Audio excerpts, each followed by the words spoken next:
Bonjour, vous l'avez vu dans le titre, Sarah Knafo cristallise l'attention des municipales et on va voir à quel point elle cristallise l'attention des municipales. Je me sacrifie pour vous, on va écouter Manon Aubry en meeting et croyez-moi c'est terriblement douloureux à écouter. Alors on écoute Manon Aubry nous faire du Manon Aubry. Par contre là faut que je recentre, ok. Alors écoutez, c'est compliqué mais écoutez. Et j'irai même plus loin.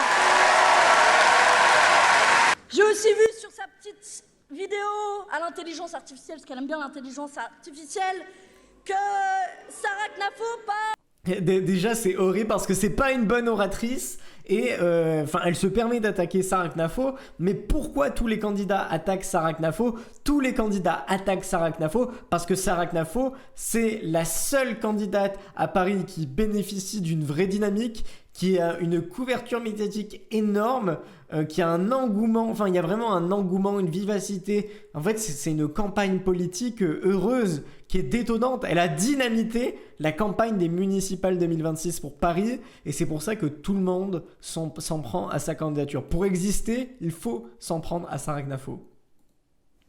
parle des agressions dans la rue vécues par les femmes. Alors, première nouvelle, Sarah Knafo s'intéresse aux droits des femmes.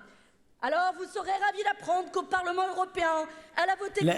Là, Manon Aubry va nous citer le fait que Sarah Knafo, elle défend pas vraiment le droit des femmes au Parlement européen, alors que c'est faux, parce que défendre le droit des femmes, c'est faire en sorte que toutes les femmes soient en sécurité à Paris. C'est de résoudre les problèmes liés à l'insécurité. Et c'est pas les mesurettes de l'Union européenne qui vont permettre de faire avancer le droit des femmes. Ça, c'est... le Parlement européen, non. La réalité, ça se passe en France pour le droit des femmes, pour qu'elles puissent être libres et protégées. On va écouter la suite de ce que dit Manon Aubry. Enfin, c'est vraiment horrible, mais on analyse. Contre la stratégie pour l'égalité entre les femmes et les hommes, contre la parité, contre la reconnaissance des droits sexuels et reproductifs, contre la formation des juges et des procureurs. Voilà l'identité réelle, politique de Sarah Knafo, l'ennemie des droits des femmes, celle qui se tient aux côtés de Némésis qui n'avaient pas leur place dans la manifestation hier. Une belle, hier, qui a été une belle... Par contre, c'est vraiment affreux parce que c'est le public, c'est le gauchistan par excellence. C'est vraiment le wokistan et c'est effrayant. Bon, on continue d'absorber les mensonges de Manon Aubry, c'est assez drôle. Enfin, le seul moyen qu'elle trouve pour exister, c'est de critiquer Sarah Knafo. Donc ça révèle vraiment à quel point Sarah Knafo fait une excellente campagne pour les municipales. Et d'ailleurs, on verra bien dimanche soir les résultats du premier tour, et ça nous aidera à comprendre la suite. Une grande déferlante, non seulement féministe, mais antifasciste, parce que être féministe, c'est être antifasciste, et j'irai même plus loin. Et j'irai même plus loin.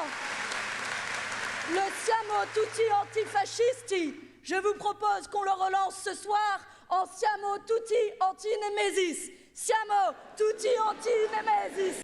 Là, ils font vraiment le barrage anti-extrême droite. Enfin, c'est n'importe quoi. La seule chose où Sarah Knafo est extrême, c'est l'extrême bon sens. Enfin, la campagne de Sarah Knafo, de bout en bout, ça a été l'extrême bon sens. Et elle a absorbé l'électorat Rassemblement National. C'est la seule, en fait, c'est le véritable vote utile de droite à Paris après notre cher Rachida Dati. Et je pense que Rachida Dati, enfin, on va pas faire les élections avant l'heure, mais Rachida Dati, Sarah Knafo, c'est le ticket gagnant. C'est l'union des deux, c'est l'union et de Rachida Dati et de Sarah Knafo qui est le ticket gagnant, à mon sens, pour les municipales de Paris. Et c'est la solution pour sortir de l'ornière de gauche et de la mauvaise gestion. C'est le ticket gagnant pour l'après Anne Hidalgo. Parce que Emmanuel Grégoire, il est cautionnaire du bilan d'Anne Hidalgo. Et ça, il ne faut pas l'oublier. Donc on va continuer un peu. Là, on va écouter un petit truc qu'elle dit. Vous êtes électrice ou électeur du Rassemblement national. Vous êtes parisien. Vous êtes de droite. Vous avez toutes les raisons de voter pour ma liste au premier tour des municipales. À Paris, vous n'avez jamais eu voix au chapitre. Tout le monde, tous les médias font comme si vous n'existiez même pas. Moi, je sais que vous êtes là et je vous écoute. Et je veux porter votre voix à Paris. Parce que seule ma liste propose l'union des droites. L'union des droites dont vous avez toujours rêvé. Maintenant, elle est enfin possible. Au second tour, je réunirai toutes les droites.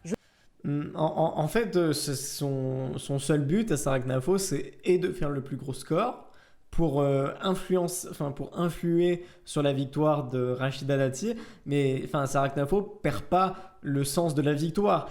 Elle fait une candidature pour gagner, pour faire le plus gros score possible au premier tour et pour gagner au second tour, évidemment.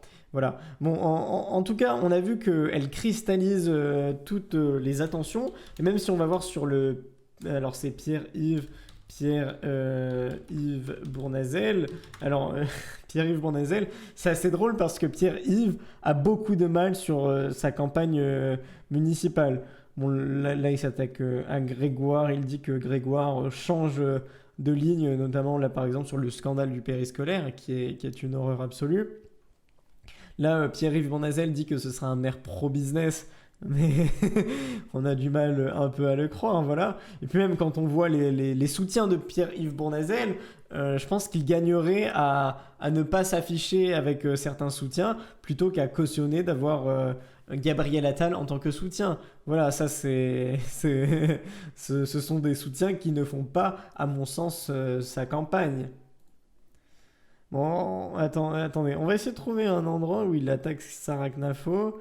Parce qu'il a fait pas mal de déclarations où il attaquait Sarah Knafo de front parce qu'il essaye de bouffer l'électorat du centre qui est un peu indécis et qui va voter Sarah Knafo. Mais bon, en tout cas, pour conclure sur cette analyse sur les municipales 2026 de Paris, Sarah Knafo cristallise l'attention politique.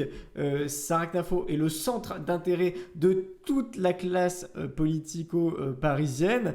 Et pour faire parler de soi, il faut parler de Sarah Knafo, que ce soit en bien ou en mal. Et ça, ils l'ont tous compris. Ils ont compris que, vu qu'ils souffraient tous d'un déficit de couverture, d'un déficit de notoriété, d'un déficit d'image, taper sur Sarah Knafo, ça apporte de la visibilité. Et ils ont tous misé de faire campagne en tapant sur Sarah Knafo, et taper pour taper, ça sert à rien. Elle est excellente, elle fait la meilleure campagne. Et ça se traduira sans doute dans les urnes ce dimanche. En tout cas, n'hésitez pas à vous abonner. C'était Cyril Slotwinski. Défendre la France en permanence, c'est notre dicton et c'est notre intérêt.